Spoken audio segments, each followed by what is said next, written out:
joining us on Trending Today. I'm Nivrita Ganguly and this is what we have lined up for you over the next 30 minutes. On the agenda today, what does India Inc. make of Finance Minister Nirmala Sitharaman's maiden budget? We'll be joined by Anil Agarwal, Executive Chairman at Vedanta Resources, as well as Pawan Goenka, Managing Director at Mahindra & Mahindra, to get their take on the union budget. And we'll break down that other big announcement that we got during the budget. India's first overseas sovereign bond issue. The Reserve Bank of India is expected to finalize plans by as early as September. But will there be enough global appetite? We'll bring in R. Gopalan, former Economic Affairs Secretary, as well as senior journalist Tamal Bandopadhyay to find out.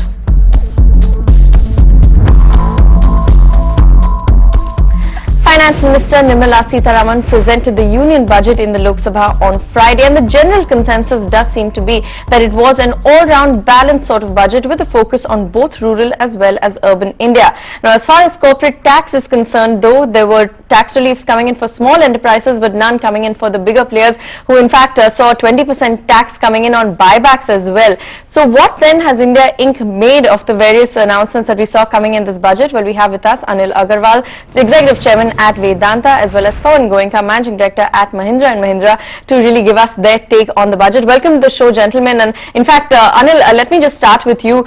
Let me get your initial reaction then to the budget. The government is clearly showing all intents of disinvesting as far as PSUs go. Did you see a clearer roadmap coming in according to the divestment plan as far as the budget is concerned? Yes, of course. I have always said that the backbone of India is a public sector, and no democratic country in the world run the business, and this is a right move whereby making this company independent with the independent board, with the independent CEO, so they'll be outside the purview of CAG and all this audit, and they should behave like a normal company. And we have a phenomenal talent in India, and there will be huge upside of the valuation of this company when this announcement will happen. Today we have a $400 billion of import. Because of this, two things will happen. The import bill will come down because production will increase, and a huge job will be created, because to increase the production you need more people. Hindustan Zinc is a very good example, whereby when they divested, it was 5,000 people. Today we have more than 25,000 people, and out of Hindustan Zinc there are new 1,000 industry has been developed and millions of jobs has been created.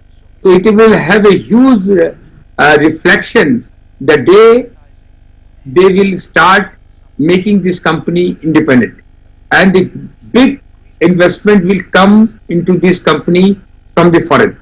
Most of the investment today, whatever money in the world, 60-70% are in the equity, and they will be looking this kind of investment very aggressively. All right. So clearly, the divestment is one of the announcements that hopefully will spell good news coming in for many of these PSUs going forward from here. Dr. Goenka, a lot of anticipation for the auto sector as we went into this announcement, but let me get a broader overview from you first. What, according to you, were some of the key takeaways from the budget?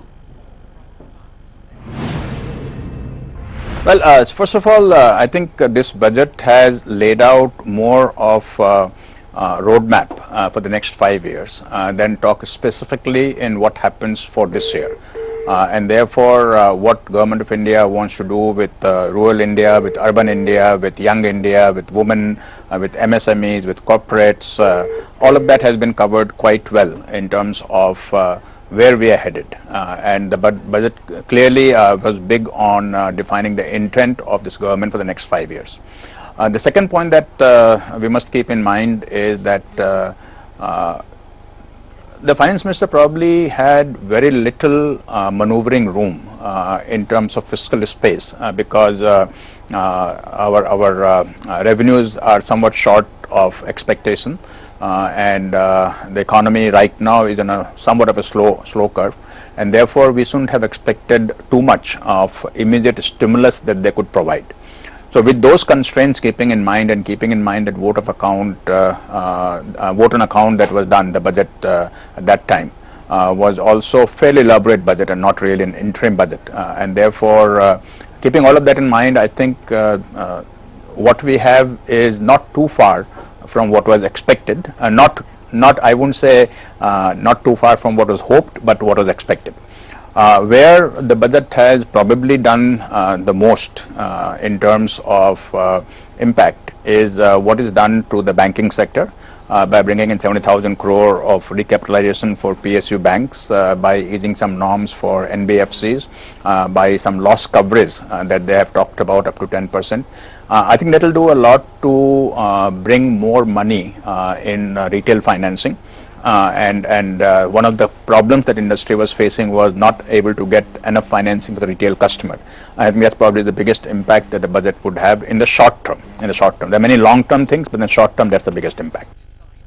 All right, clearly the banking sector, that was a clear-cut announcement. The rest we'll have to await, more details in terms of how exactly the government plans to execute some of the measures. But if we talk details, Mr. Agarwal, the increase in customs duty on optical fiber, electronics, will this be enough to usher in large manufacturing capacities in fabrication, chips, glasses, these sort of areas, optical fibers as well? Because you do have an interest in glass, fiber and some of these segments.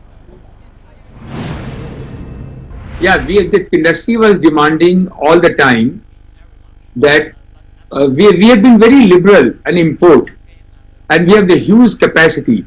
So we have been demanding from long time that to develop the industry, to bring the stability in the country, because they are selling very cheap in India. So I'm very welcoming that the optical fiber glass product, and we are looking forward.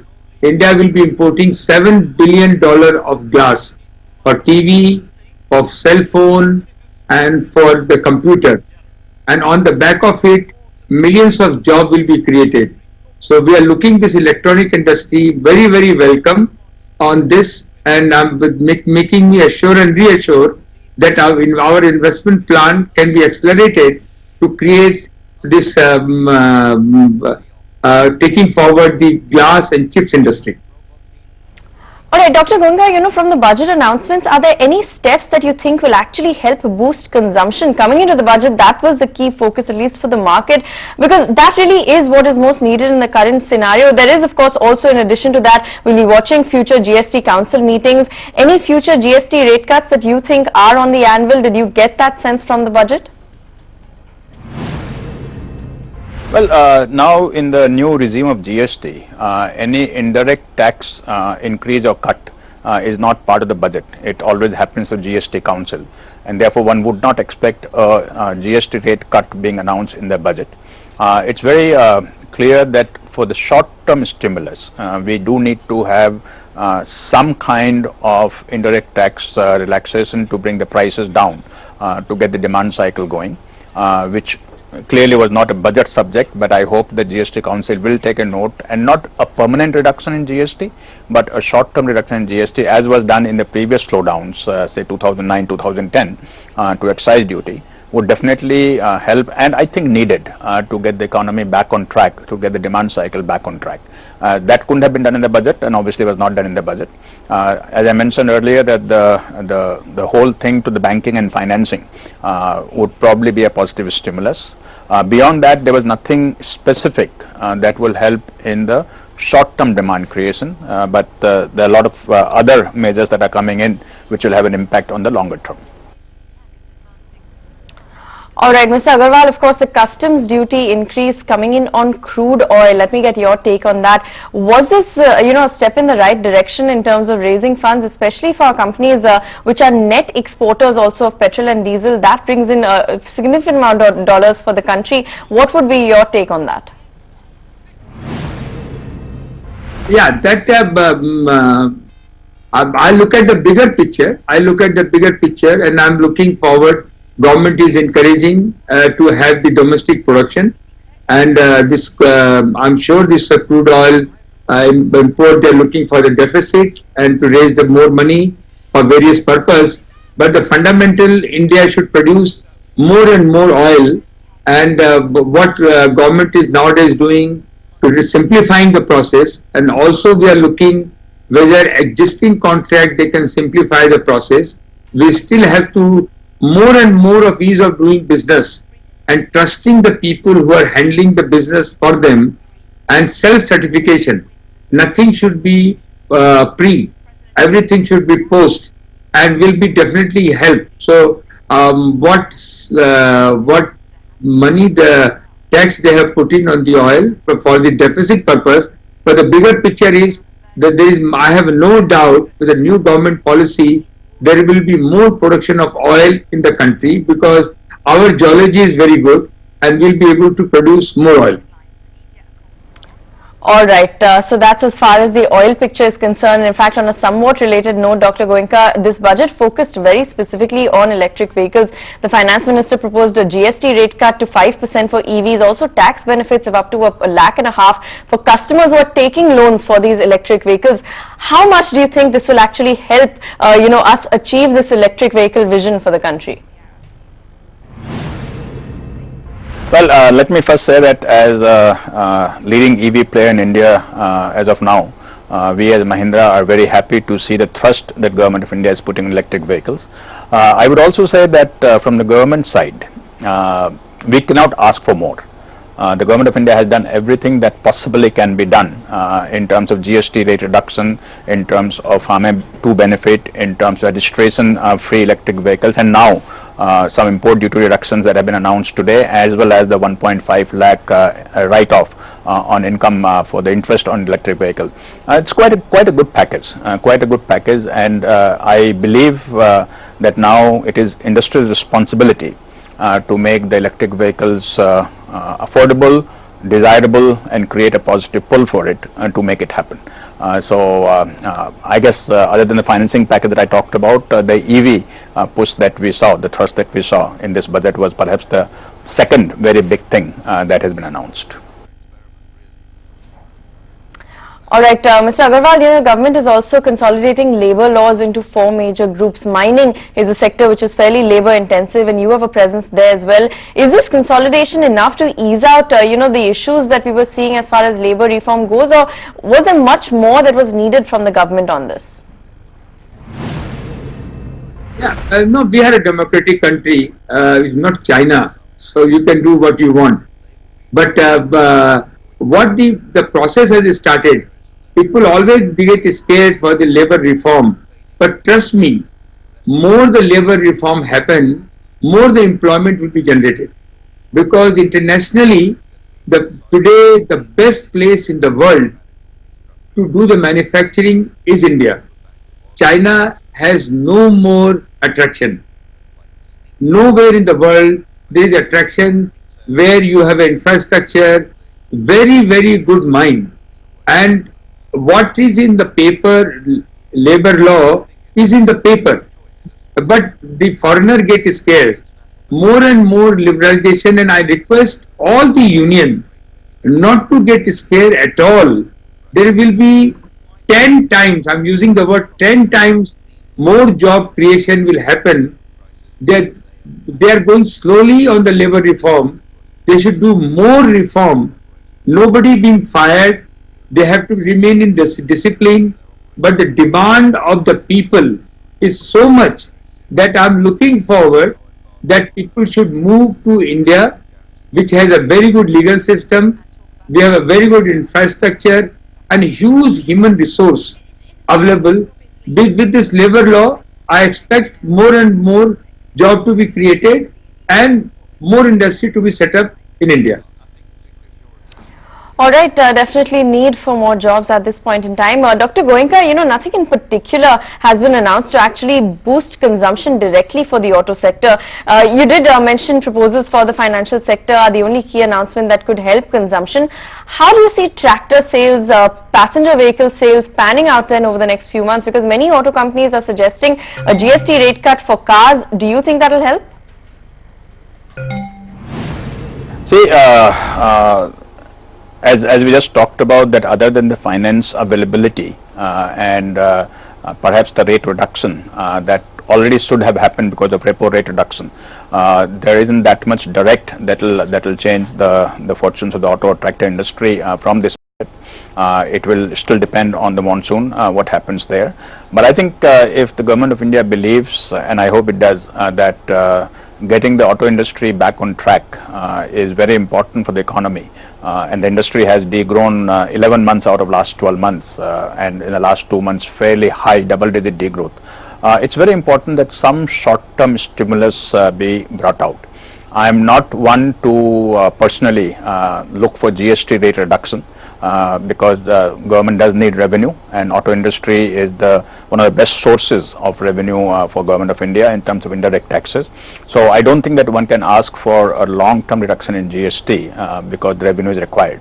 But I think a short-term stimulus for a given period of time, 3 months, 6 months, perhaps maybe till the festive season, so next 6 months. If something like that could be done by the GST Council, that would definitely help to spur the demand in auto industry, and it's really desperately needed right now for the industry, and I believe for the economy, because there are no job creation that's happening in the industry, there are no investment that are happening in the industry, and that certainly is a deterrent for the economic growth.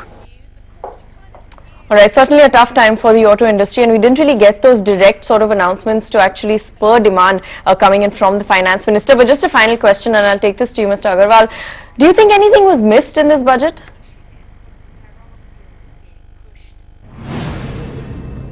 No, I think we have not seen in the detail, but was important thing was on the we were definitely looking.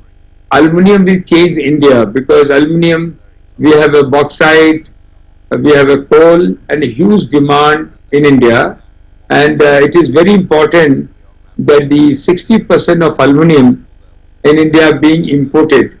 So we definitely looking how we can save our foreign exchange.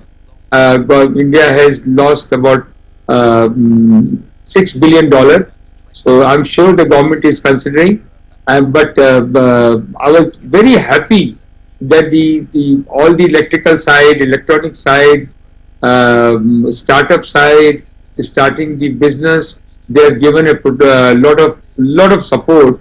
With the support, more and more industry will come. And biggest thing has happened is again and again they are saying there is a less bureaucracy.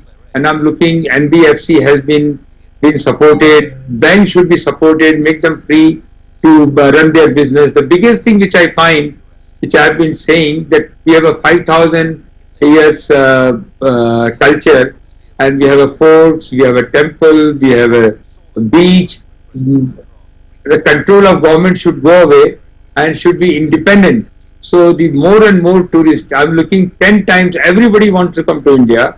How we can make sure that these visiting place remain very independent, so the people can grow, and India should be the most attractive place to visit.